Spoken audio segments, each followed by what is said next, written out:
Hi, how's everyone out there doing tonight? This is Amy Hamilton, author of The Project Manager, Life is a Project, and The Consummate Communicator, Character Traits of True Professionals.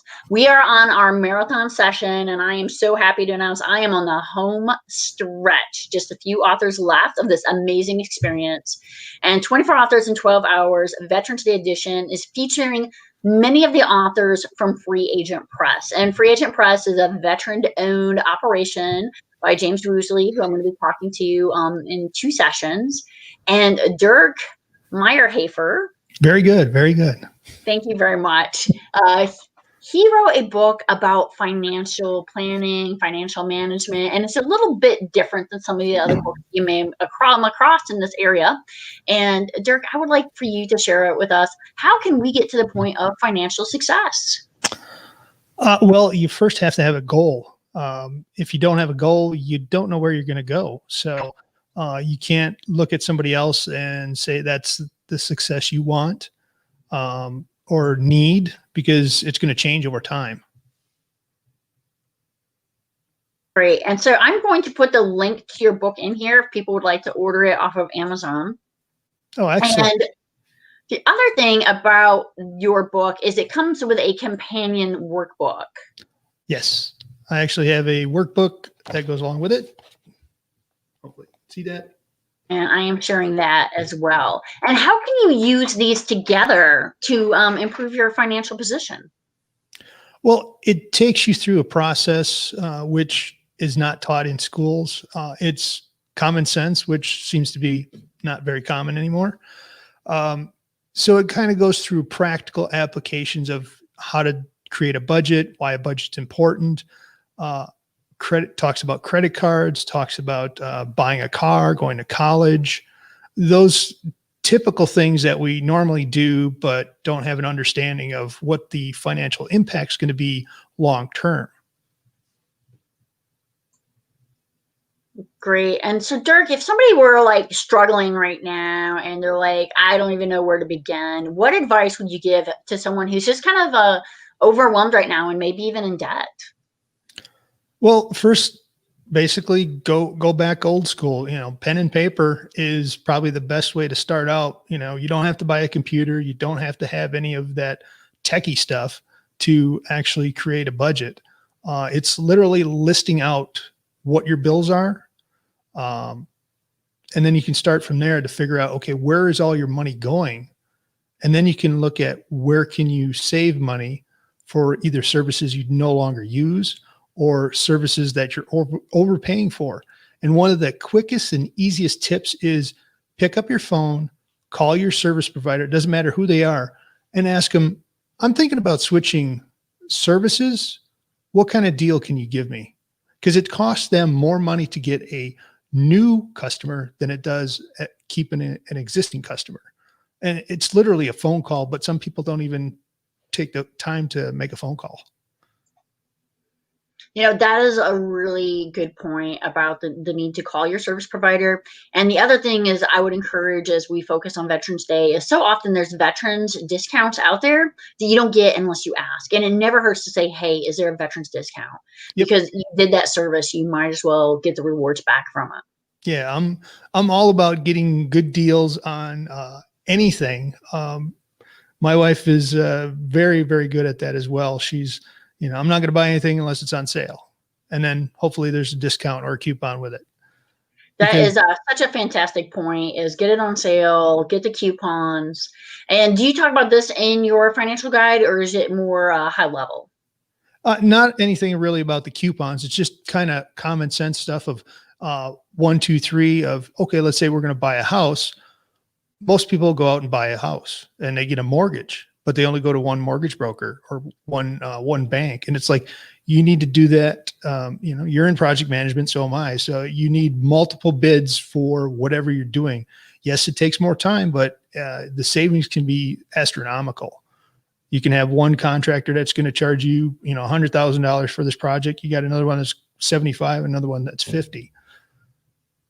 That's such a good point. And people like in my line of work, you have to get 3 quotes before you can move forward to the financial people. But so often we don't do that at home. And I know that on a few home improvement projects I've done, that they will vary widely, sometimes as much as 50% more by one contractor than another. Absolutely. Absolutely. You gotta do your homework. And that's probably the biggest downfall of a lot of people. It's, I just want the quick and easy button. Okay, I want it now. I don't want to wait. So you're going to spend that money up front and you're not going to have any savings. So I'd rather take the long road and plan ahead. I'd rather get 15, 20 quotes if I have to, especially. I just had my basement tiled and it took me, yeah, I wanted to get it done right now, but it's my money. So I want to keep as much of it as possible. And I ended up, I think I ended up with probably 7 to 9 quotes, and it's typical. Somebody comes in, oh yeah, I'll give you a quote tomorrow, never comes. And it's like, you're still waiting. And again, it's your money. So why not save as much of it as possible? I think that's a good point that you bring up about the getting multiple quotes. And what other advice could you give to somebody on how can they not just balance their budget, but actually start saving money, especially right now during COVID? People are finding it kind of hard. People are feeling financially strained. Well, if you're employed, most employers offer some type of match for 401k. They're actually giving you free money. So why not sign up for it? I don't know about you, but I like free money, especially if my employer is going to give it to me. But that's probably the quickest one that you're able to get free money, anywhere from 1% up to 6 or 9%, depending on the employer. That's a quick and easy one. Such a great point about free money. One of the things that I've read about recently is a lot of people during this time of economic hardship has started picking up additional work in the gig sectors. What are your thoughts about that? Absolutely. Anything that's, focus on what your talents are. I know for myself, it's like, I know I do things that it's common to me and it doesn't seem that ordinary or extraordinary, but to somebody else, it's like, wow, that's amazing. I'm like, it's just doing this and it's no big deal to me, but look at your talents, ask your friends and family. It's like, hey, what do you think I'm really good at? And, start that way so people can give you good feedback. You may think you're good at something and you're like, nah, you're not. But ask for honest feedback. That's probably the best advice I can give somebody is ask, either your peers, your friends, your family, somebody that you can honestly expect an honest answer from. Such a good point. We've talked a lot now about the content of your book and in your workbook, which I think I love workbooks. Anytime there's a workbook, I'm totally in. But what inspired you? What was kind of precipitated for you to go out and write this book? Actually, I was just, my wife and I went through, typical money fights, those type of things. And we got on the same page and got through all our financial issues and we're out on the other side. And I used to travel a ton. So I just start making myself notes. I'm like, oh, that'd be a good idea. And then one day I got the bright idea of like, I can write a book, no problem. Never did it before, never did any research. And I'm like, I can just write a book. Nah, that's easy. 3.5 years later, you actually have a book. But I wasn't on a timeline, which I wrote when I felt like writing, which makes a difference to me because there's some timelines when people are rushed and you can actually see it in the reading. When you're reading a book, you can actually see it and hear it if it's an audio book. And you can kind of understand it's like, it just didn't fit. And they may have had a deadline to meet and it wasn't where it should have been. Or the editor got a hold of it. That's a really good point. We had a conversation earlier with an editor from Free Agent Press with Jennifer Harshman, and she talked a lot about the editing process. Yeah, I actually used Jennifer for my book. So Jennifer's fantastic and gave a lot of great advice. Hopefully you could check it out. And I don't know if you know, but Jennifer's also an author. Yes, absolutely. Yeah. I know Jennifer and I know James from the 48 Days group with Dan Miller. So it's kind of a close-knit group. And Dan does a really great job of, cultivating personalities and people that, he wants to be close and around. And it's amazing how small a group it is, but yet it's pretty big. Yeah, it's pretty amazing. One of the things I want to do at this point is just make sure everybody knows that my 2 books, the Project Manager, Life is a Project, as well as the Consummate Communicator, are available for free Kindle download all day today. If you go to Amazon, you can do that. And then if you buy a print book, 10% of all proceeds today are going to go to the Wounded Warrior Project. Today's Veterans Day and honoring those veterans who have served. So if you want to buy the print book, 10% of those proceeds are going to go to a super good cause. And if you want to volunteer or donate, just a really great program that supports different veterans. And Dirk, I want to ask, do you have any promotions or anything that you want to talk about today? And what will readers get if they go to dirkwrites.com? Well, they'll get an eyeful, that's for sure. I try to make sure that you can't miss it when you see it.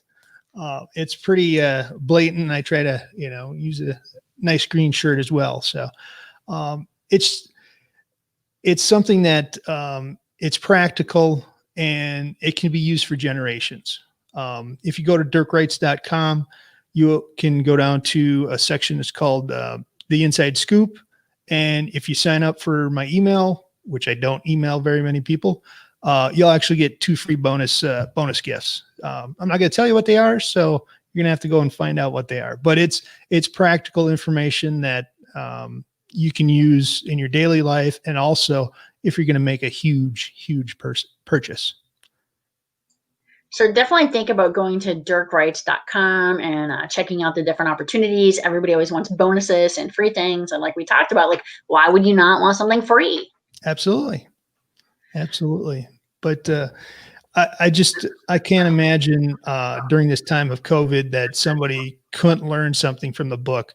And it's, like I said, it's practical information that I think is lost over the years. And not only that, but it's just not taught in school because they're more, their math is not practical math as in, 2 + 2 = 4. But, you get out in the real world and you're like, oh, hey, I got a credit card and, oh, I can charge it up. And all of a sudden you get this bill and you're like, what's this? It's like, well, you do have to pay it back.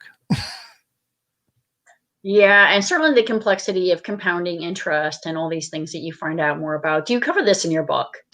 I actually go in some details on definitely credit cards, on APR percentages, those type of things, about interest rates for car loans, interest rates for mortgages. And it's not a dull, boring book because I'm like, I don't even want to read that type of book. So I try to make it as entertaining as possible. And and I know Jennifer kind of frowned upon this, but I wrote it how I typically talk, not as in writing a book as it's supposed to be published. I'm like, no, I don't want that disconnect when somebody meets me and go, well, you don't sound anything like your book. So that's how I wrote it intentionally. Okay, and you alluded to Jennifer. We've talked kind of a little bit about James, but I kind of like to segue a bit more into that. A lot of what I'm doing today is focusing on James Woosley, who's going to be closing out this session of 24 authors in 12 hours. And James invited you to the show to meet me. Super happy to have you here. And can you talk about what was your experience like working with James in Free Agent Press? It was horrible. Absolute. No, it was great. No, he had, no, James is a great guy. Again, he's a professional and he knows what he's doing, knows what he's talking about, gives you good advice on things you should be thinking about. And from my, project management background, I tried to provide him with enough information that he could make great decisions on this, that, or the other thing, whether it be a photo here or that, over here. But he came back with some great feedback that I wouldn't have even thought about, because this is what he does. So he's definitely a professional that makes the book look better than what you are. Dirk, Or at least me anyway. thank you for those comments about James. I love working with James, and something that I've kind of talked about with a few of the other authors today, but particularly I'm interested in your thoughts on this as somebody who wrote his book about finances and financial planning. A lot of people think I'm going to write my book and become a millionaire. What is your advice on financial planning and deciding to become an author? Don't expect to get rich off of it unless you're an influencer or already have money or a popular celebrity. Most of those are ghost written anyway, so they don't even write them. They just put their name on them. Do it. I did the book for two reasons. One, it was a passion. It was one of those things I needed to get out. I'm glad I did it. Am I making tons of money on it? Absolutely not. No, it's a passion. But there's a lot of people that can't say they've written a book that's decent. You know, I went into Barnes and Noble and I asked them, I'm like, hey, do you want to carry my book? And they're like, let me show you what a self-published looks like. And it was like a little pamphlet. And I'm like, no, that's not a self-published book. That's a leaflet. This is a self-published book. And they were pretty impressed. So they carried it locally here. So I was pretty happy about that. I lost my train of thought. It happens when you're live.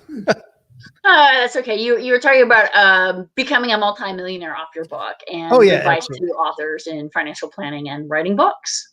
Yeah, it was a passion just for getting it out and hopefully helping people. That was most important to me, is helping people, whether they take the advice or not. At least they have the information, and if they can't use it themselves, hopefully they can use it for their children, grandchildren, great grandchildren, and pass that information down. But as far as making stacks of cash off of it, no, not yet. But hopefully when I do finish my audiobook, that'll help drive sales.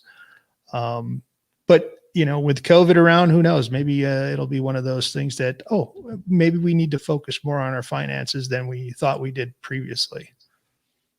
You bring up a great point there. And for COVID, part of the reason why I started the 24 Authors in 12-Hour series is we can't go to book festivals right now. The ability to walk around a book festival and to pick up a book and like touch it and open it up, it's just something we don't have.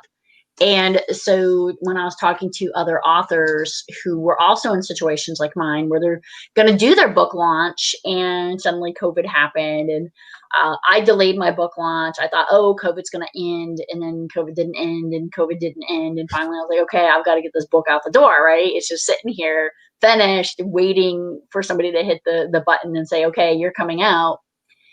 But everything changed for authors. We used to be able to do stuff like go to book festivals, go to Barnes and Nobles, local bookshops, independent bookshops, go to like little coffee shops, and do book signings. And that's gone now.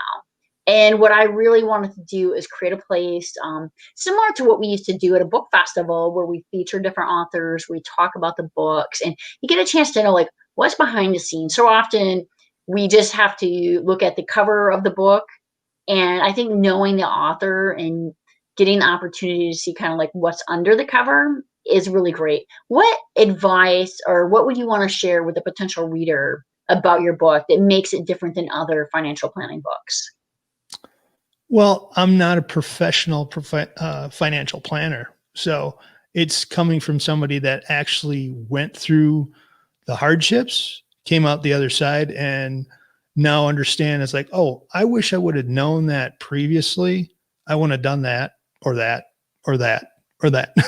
Because writing the book, I can actually see where I made mistakes along the way financially and how it has affected me and my family long term. We could have been a lot farther along earlier if we would have maybe made some different choices. And that's basically what it is. It's making better choices with your resources, which is your money. And money is just a tool. So you're able to use that tool with the education you have. You bring up some really, really good points there, Dirk. And I just want to pull the thread a minute on that. Is that you talk about, this book and something that you wish you would have known when. So I think this is a great book. Holidays are coming up. If you have a young adult in your life, somebody who's just getting started, maybe college age, maybe younger, I think this would be a great kind of primer for them to get started. How do you feel about that? Is this kind of the audience that you wish you would have had that book at that point in your life? Absolutely. But it's kind of a blend, because I start from when you buy your first major purchase, which is a car, and kind of go through the steps on, okay, what should I have done better? And here's what I did and really screwed this up. And here's what it cost me, and literally cost me money. So if I can help somebody understand that, and that's the biggest thing, is helping people understand, okay, if you do this, here's a cause and effect. There's a lot of people that have college educations, and guess what? They're not using them. Or you thought you're going to get a high paying job when you're out of college. Well, guess what? COVID comes along, or some type of recession, and you're not going to get what you thought you were going to get based on what the economy is telling people that they can pay. Wow, really, really important concepts. And, we all have to be aware. I mean, finances has changed because of COVID and our current environment. Yeah, so this is absolutely. 24 authors in 12 hours, Veterans Day edition. Our next author is Stephen Baird. He's going to be talking about how to navigate life's mazes. He's also James Woosley, author from Free Agent Press. And just like Dirk, super excited that he's going to be on. And Dirk, before I close, do you have any last words, comments, or questions that I didn't ask you that you want to address right now to the audience? Just make sure when you look at something you're going to purchase, ask yourself, is it something I really need, or is it something I really want? That's a big difference and a big distinction that could save you a lot of money and a lot of headaches farther down the road. And we're all getting older, and you're going to retire at some point. So I'd rather have a stockpile of cash when I'm ready to retire than having to work and pay off a mortgage when I'm 70. And a great point about getting older, because young people, maybe in their 20s, maybe early 30s, they're not thinking, oh, I'm going to retire one day. They're looking, as long term as like next week, next month. And I've heard so many young people say, during COVID, like, oh my gosh, this is a year of my life. And when you're young, a year is a long time. And as we mature a bit, I look now, and I've got my little mug from when I was a second lieutenant that I'm drinking out of today. And I can barely remember being a second lieutenant. Luckily, I have some photos and some paraphernalia like this to remember, but a long time ago. And so people have to realize those years go by so quickly. Oh, yeah. And as you age, it seems to go faster and faster. The other day, I was just thinking, it's like, wow, I'm in the same place I was last week doing the same thing. And it's like, you start realizing time is the basic currency of, life. And as you age, it gets shorter and shorter and shorter. And it's like, what are you going to do? And with the tool of money, you can do a lot more, and you can help a lot of people. And Dirk, you touched on one of my favorite phrases, and that's that time is our greatest resource, because it's the one resource that we never get back. And I do want to thank you for spending the time with me on this show today. Really appreciate it. Thank you so much for being here. Well, it was a great, great honor. Thank you for inviting me. And you have an excellent lineup. James Woolsey is awesome to work with. Jennifer Harshman is also awesome to work with. So definitely highly recommend both of their services. If you're able and want to write a book, they're glad to help you. Thank you so much, Dirk. All right. Thanks, Amy. Appreciate it. Have a great day.